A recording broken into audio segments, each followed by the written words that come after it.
ही recipe प्रेक्षकासोबत share करावी अशी नवीन शिकणाऱ्यालासुद्धा ही recipe perfect जमेल.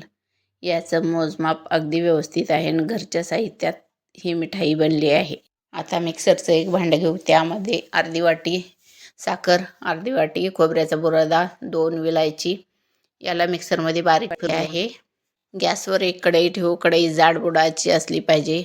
1 वाटी बारीक रवा घेतला आहे, त्याला परतून घ्यायचे आहे. याचं मेजरमेंट 1 वाटी रव्यासाठी अर्धी वाटी साखर आणि अर्धी वाटी खोबऱ्याचा पावडर घेतला आहे आणि त्याच वाटीने 1 वाटी दूध घ्यायचे आहे. अशा प्रकारे याचं मेजरमेंट वापरायचं आहे. आता गॅस मंद ठेवायचा आहे. जास्त मोठ्या गॅसवर रवा भाजायचा नाही, नाहीतर करपतो. हे अगदी 1 चमचा तुपापासून बनलेली मिठाई आहे. रवा 6 ते 7 मिनटे परतून घ्या.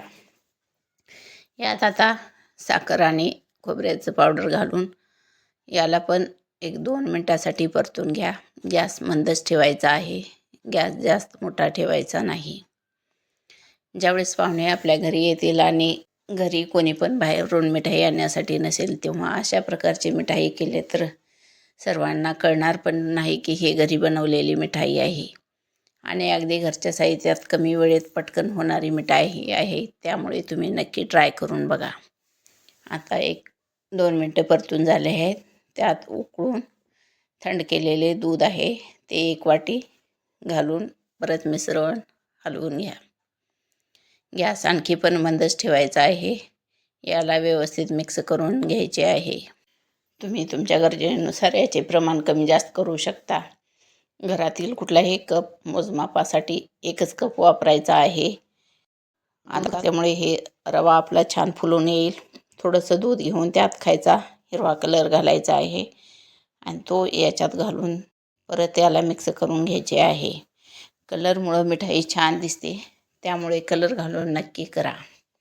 आता याला आणखी 2 मिनटे परतून घ्यायचे आहे. हे मिश्रण घट्ट झाले, कढई सोडू लागले की मग याच्यात 1 चमचा तूप घालायचे आहे. आता हा कलर व्यवस्थित मिक्स करून घेतलेला आहे. आता याच्यात 4 चमचे दूध पावडर घातले आहे. दूध पावडर घातल्यामुळे मिठाई खूप चविष्ट आणि छान लागते. त्यामुळे तुम्ही दूध पावडर नक्की घाला आणि याला पण व्यवस्थित मिक्स करून घ्यायचे आहे.